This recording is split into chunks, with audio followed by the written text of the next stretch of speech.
Gusto mo bang sumama? Sige. Sumama lang ako nun kay Ian at pumiyahe na. Hanggang ngayon, hindi ako mapakali. Nagpunta kami sa isang kondo at umakyat kami ng 25th floor. Nandun daw si Ashley, sabi ni Ian eh. Kumato kami sa pinto nun at nagulat ako dahil si Sachi yung pumungad. Sachi? What are you doing here? Why? Magkasama ba kayo ni Ashi? Yes. Kailan pa? Sabihin na nating kagabi. So ikaw pala talaga ang kasama niya? Of course. Bakit? Anong bakit? Because I'm his girlfriend? Anong ginagawa niya? He's sleeping. Why? Wala. Dito na kami. Pagtapos nun, naisipan na lang naming umalis. Nandito kami sa elevator. Gusto ko mang umiyak pero pinipigilan ko. Hindi din kasi ako sanay umiyak nang may nakakakita sa akin. You okay? Ha? Oo naman. Okay lang.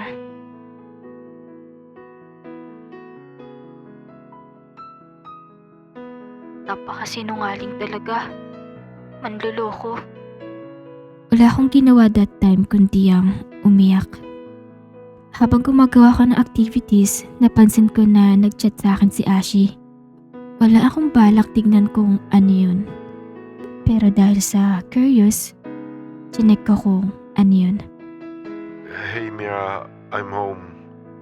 I'm sorry kung hindi kita na-message buong araw. Hello? Are you busy?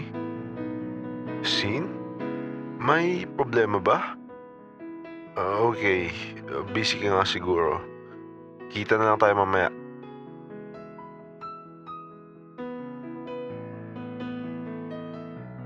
Hindi ko alam kung seryoso ba sa akin si Ashi eh.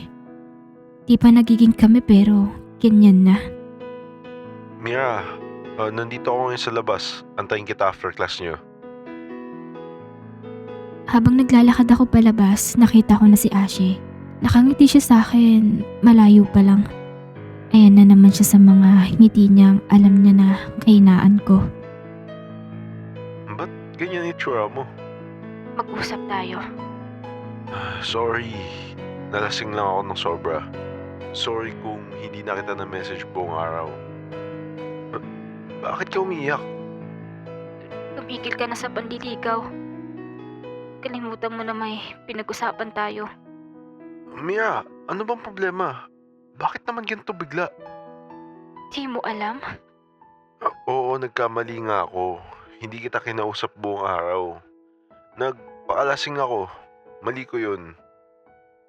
Hindi mo alam yung kay Sachi? O baka balak mong hindi sabihin sa akin. Bakit naman nadamay dito si Sachi? Nahuli ko kayong magkasama sa kondo kanina. Huh? Oo, nagkondo ko kasi di ko na kaya yung hilo ko kaya nagkondo muna ako. Pero wala si Sachi dun, Mira. Inuntahan ka namin ni Ian kanina para sunduin. Pero bumungan si Sachi sa amin. Ang sabi niya natutulog ka daw. At alam mo kung ano pa nalaman ko? Ano? Girlfriend mo daw siya. Ano? Ano? Magkasama kayo ni Sachi mula gabi. Kaya pala hindi ka nag-a-update sa akin kasi kasama mo lang pala yung girlfriend mo. Ang akala ko ba wala nang kayo? Ano ba, Mira? Hindi ko nga siya girlfriend. Alam mo, maniniwala na sana ako eh. Kaso hutom pa lang sa kondo na magkasama kayo. Tablado na. Iniwan ko siyang mag-isa pero sumunod siya sa akin hanggang sa makauwi ako. Mira, maniwala ka naman sa akin. Paano ako maniniwala? Eh, buong gabi kayo magkasama ni Sachi. Hindi ko alam na nandun siya, Mira. Pagkising ko naman, wala naman siya dun eh. Sinong niloko mo? Kitang-kita na nga na magkasama kayo eh. Bigla akong pumasok ng bahay nun at sinaraduhan siya ng gate.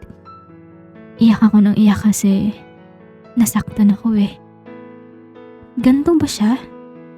Porket naghahabol ako sa kanya noon paglalaruan niya na feelings ko. Thankful pa din ako dahil hindi ko sinagot si Ashi kahapon. Muntik pa akong maging kabit.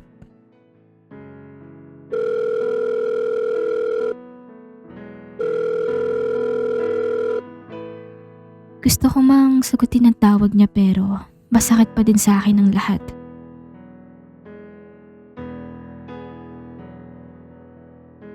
Hindi niya sinagot ang call ko. Halos magdamag ako nag-aantay sa chat niya. Buti na lang at hindi niya ako binlock kaya panatag pa din ang loob ko. Nandito ako ngayon sa kwarto ko at hindi ko alam kung anong gagawin. Who's there? Ashi, Sachi is here. Lumabas ka yan. Papasukin niyo, Dad. Hi babe, how's your day? What the fuck, Sachi?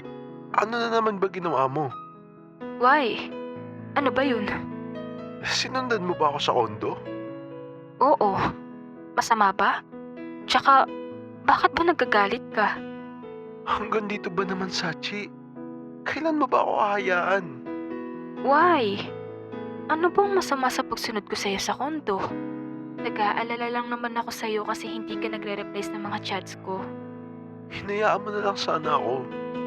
Hindi ka na lang sana nagpunta ng kondo. Bakit? Is it because of Mira?